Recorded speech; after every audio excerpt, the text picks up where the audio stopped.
Well, good morning, everyone. Nice to see so many of you as well. It's nice.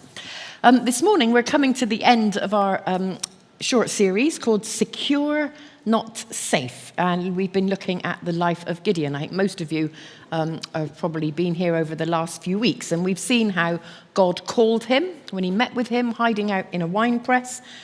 We've seen how God obeyed Gideon and put his house in order. Remember when he took down the Asherah pole and the altar to Baal that his father had made? We saw how he further sought confirmation from God by laying out fleeces. And so he's done all that, and now he's good to go. So we're going to read from Judges chapter 7, which I think is up there behind me. Early in the morning, Jerubbaal, that is Gideon. Do you remember last week? Emma said how God had told Gideon to tear down the altar to Baal. Do you remember that?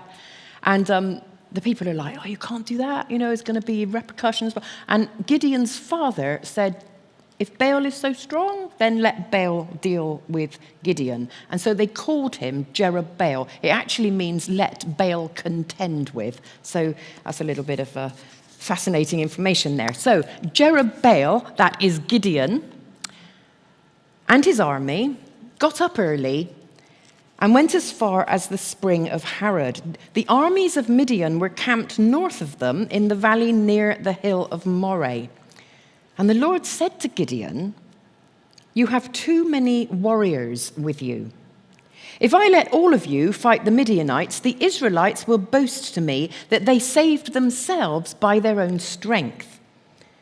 Therefore, tell the people, whoever is timid or afraid may leave this mountain and go home. So 22,000 of them went home, leaving only 10,000 that were willing to fight. That's quite a number, isn't it? That's 2/3. Now, I'm assuming that they all wanted to be free from their oppressors, but only 1/3 of them are willing or brave enough to actually do something about it. That was the first thing that struck me as I was reading through this passage. You know, we all want the church to grow. We all want people around us to come to know Jesus, to be saved from a lost eternity.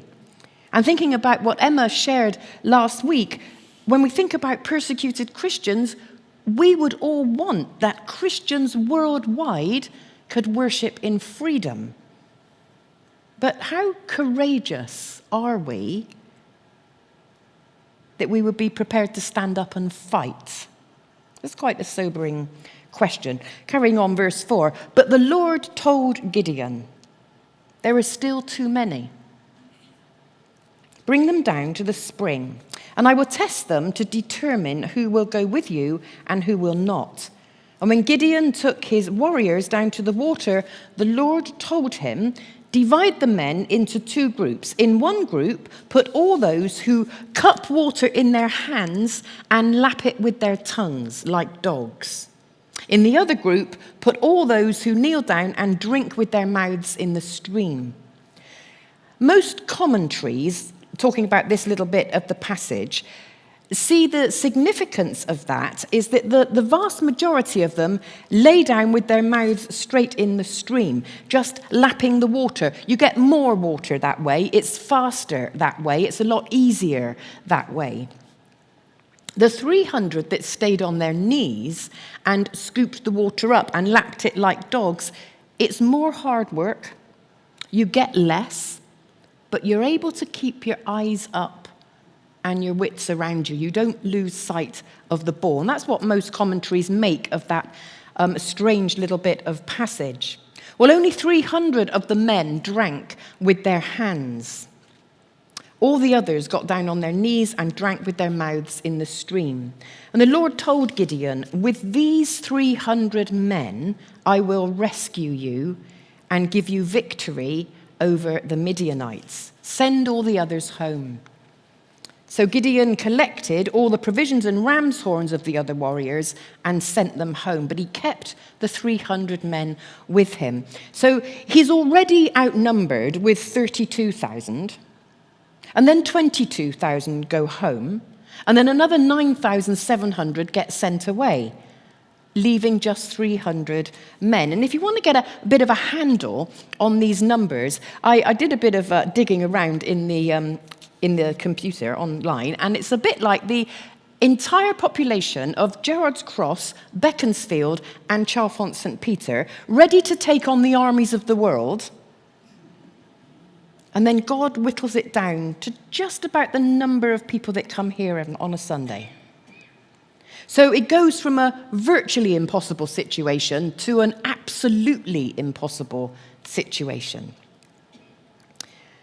The Midianite camp was in the valley just below Gideon. That night the Lord said, "Get up, go down to the Midianite camp, for I have given you victory over them." I've done this. God's done it already. He's given them victory. And I thought, where's God given us victory already? Can we have kind of a confidence in that God has given us victory? He's given us victory over sin and death through Jesus. God's done it. Verse 10, "But if you are afraid to attack, go down to the camp with your servant Purah. Listen to what the Midianites are saying, and you'll be greatly encouraged. Then you will be eager to attack. Listen to what your oppressors are saying about me." So Gideon took Purah and he went down to the edge of the enemy camp. The armies of Midian, Amalek, and the people of the east had settled in the valley like a swarm of locusts. Their camels were like grains of sand on the seashore, too many to count. Gideon crept up, just as a man was telling his companion about a dream. The man said, "I had this dream, and in the dream a loaf of barley bread came tumbling down into the Midianite camp. It hit a tent, turned it over, and knocked it flat." His companion answered, "Your dream can mean only one thing. God has given Gideon, son of Joash, the Israelite, victory over Midian and all its allies." I don't know what you make of that, but when I read that, I thought, what? That's a huge leap. How did that man get from that dream to that conclusion? And the answer was God, I think, God reveals things to unbelievers. He's not confined to just revealing stuff to us. He can reveal things supernaturally to unbelievers. Okay, verse 15. "When Gideon heard the dream and its interpretation, he bowed in worship before the Lord. Then he returned to the Israelite camp and he shouted, 'Get up, for the Lord has given you victory over the Midianite hordes.' He divided the 300 men into 3 groups, and he gave each man a ram's horn and a clay jar with a torch in it." So the light at this point was hidden. "And then he said to them, 'Keep your eyes on me. When I come to the edges of the camp, do just as I do. As soon as I and those with me blow the ram's horns, blow your horns too, all around the entire camp, and shout for the Lord and for Gideon.' It was just after midnight, after the changing of the guard, when Gideon and the 100 men with him reached the edge of the Midianite camp. Suddenly, they blew the ram's horns and broke their clay jars. Then all 3 groups blew their horns and broke their jars. They held blazing torches in their left hands and the horns in their right hands, and they all shouted, 'A sword for the Lord and for Gideon.'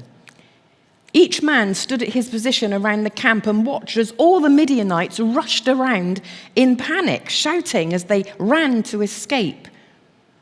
When the 300 Israelites blew their ram's horns, the Lord caused the warriors in the camp to fight against each other with their swords. And those who were not killed fled to places as far away as Beth Shetan near Zerah and to the border of Abel Meholah near Tabbath. I have no idea how you pronounce those names. Then Gideon sent for the warriors of Naphtali, Asher, and Manasseh, who joined in chasing the army of Midian. Gideon also sent messengers throughout the hill country of Ephraim, saying, "Come down to attack the Midianites. Cut them off at the shallow crossings by the Jordan River at Beth Barah." And so all the men of Ephraim did as they were told. They captured Oreb and Zeb, the two Midianite commanders, killing Oreb at the rock of Oreb and Zeb at the winepress of Zeb. And they continued to chase the Midianites.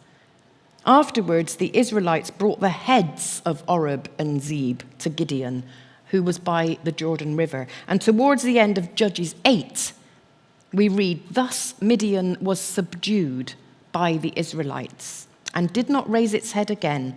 During Gideon's lifetime, the land had peace for 40 years." So, what are we to make of that story for today? As I was preparing this, I had a train of thought which kind of went along these lines. I thought, could it be that in our day, God has looked at the church and said, "You're too big for me to give you victory over your enemies because you will say, we have done this in our own strength. I'm going to have to whittle you down until it's humanly impossible, and then I will give you victory in the nation." That's where my train of thought was going. But I'm not sure that we can take a story like this in Gideon, particularly this battle bit, and apply it to ourselves in quite the same way. You know, God works in history, throughout history. And I think we have to be wary of taking something that was what happened then and just applying it to ourselves. I could be wrong, but I'm a bit wary of taking those biblically historical events in that way. It could well be that the demise of the church in the UK is getting us ready for victory. Could be. You know, we're seeing nominal Christianity disappear. People who were Christianized getting fewer and fewer. But is God shaping up an army of devoted disciples, whole life disciples, through whom he will have victory in this nation? I don't know. I'd like to think he is. He's getting us ready for revival. And let's face it, we are so outnumbered in this nation now that I think we realize that it would have to be a work of God to see the church raised up and increase in number. I would love to see that in my lifetime. But there are things from this passage that we can be sure and certain that we can take and apply to ourselves today, that will inspire us to be secure, not safe in numbers, that's for sure, but to be secure in God and in his plan and purpose. And these are just a few points. First of all, God has a plan. You know, we may look at our world and our nation, and even the church generally, and think everything has just gone crazy and out of control. But it hasn't, because we know that God is sovereign. We might not understand everything that's going on around us, but we know and are secure in the fact that God is sovereign, and he is always working out his plan and purpose. And wherever we find ourselves in the point of history, we can always look up to God and trust him and know that he is sovereign and is in control. Nothing will stop his plan. There may be bumps along the way, but God's plan will come to pass. I believe that for our own individual lives, our church life, and the wider picture. The second thing I think we can pull out of this story is that God uses weak people. We've seen that over the last couple of weeks. Gideon was weak. He was afraid. He was hiding. And yet God used him. Being weak never stops God using us for his plan and purpose. And I think we can all take encouragement from that. Sometimes we feel that we have to be strong and capable in order for God to use us. But actually, throughout Scripture, we see time and time again that it is always the small, the least, the broken, the weak, the stuttering, the less than perfect. It is those people that are willing to allow God to work through them that God uses. Thirdly, God can do the impossible. And God can do the impossible through you and also through me. The danger we have, and we see it all the time, and I am definitely guilty of this, we are like the people of Gideon's day who say, we're outnumbered and oppressed. God, raise up a deliverer, raise up a leader, raise up someone else. Not me. And I've thought from time to time, if only, God, you would raise up an amazing evangelist that would take the UK by storm, or take an incredible influencer on social media, and may they have a great Damascus Road experience of Jesus, and then they'll have thousands and thousands of followers. If only you'd raise up strong Christian politicians, a whole government. Let's have a Christian prime minister. If only you would make us bigger and stronger, we would be safer. But I wonder, if God just wants you and me to listen to him, to obey him, to trust him, and to step out in faith. Not because we're part of a big, strong, powerful, mighty in number people, but simply because we are small and weak and few, but we have a mighty God. Fourthly, I love the bit in this story where God tells Gideon to go down to the enemy camp and listen to what they're saying. And he overhears them talking about the might of Gideon. He hears that. You see, they have the realization that God is with Gideon. And that although they are large in number, they know that God is going to defeat them through Gideon. The whole bit about the barley bread, apparently, is that barley bread was inferior. Bread made from barley was not so good as made from other wheat stuff. So they've kind of recognized that this weak person, this Gideon, this hiding in the winepress Gideon, that's what the barley bread is representing. That's how they kind of get to that conclusion. We can sometimes assume, I can assume, that the people out there, outside of the church, are all stronger than me. They'll reject me if I talk to them about Jesus. They'll ridicule me. They won't be interested in Jesus. They'll think we're stupid, wasting our time in church. But is that the truth? Do they really think that? I think the reality is that people outside of the church often recognize the strength we have in God, sometimes even more than we recognize it ourselves. When we see revival, and I'm praying that we will know that it is God. I'd love to see it in my lifetime. I'd love to see this church and churches up and down this nation absolutely filled to bursting week by week because of people worshiping Jesus, hungry for his word, seeking to bless their communities in his name. But I have to ask myself a question sometimes. Is that so that I would feel safer in number? Or is it because I have a real, genuine passion for the lost? And finally, in verses 23 and 24, we see that when the battle is being won, Gideon calls the other tribes to come and join him. They come down from the hills. Once they see that God is giving them victory and Aslan is on the move, they want to come and be part of the battle and join in. So my concluding thoughts were this. Would I be like the people in the first 22,000? Am I actually too scared to stand up and fight?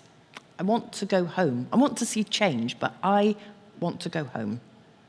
I want to be at home in safety. I'm not sure I'm secure enough in God to actually fight. I will watch and wait and see what happens in the safety of the hills.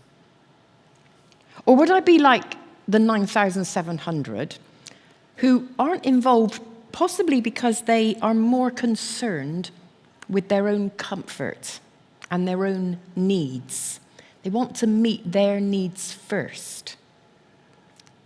And they take their eye off the ball whilst they're meeting their own needs. They're too easily absorbed by their own personal well-being. Or finally, would I be like those who run to the hills, stay out of the battle until I can see it's being won, and then I'll join in? I'd really like to be part of the 300 that go into battle in absolute faith that God will give me victory. So those are great questions. We're going to move into a time of communion now. And I thought, as we take communion, I think those questions are going to stay up on the screen.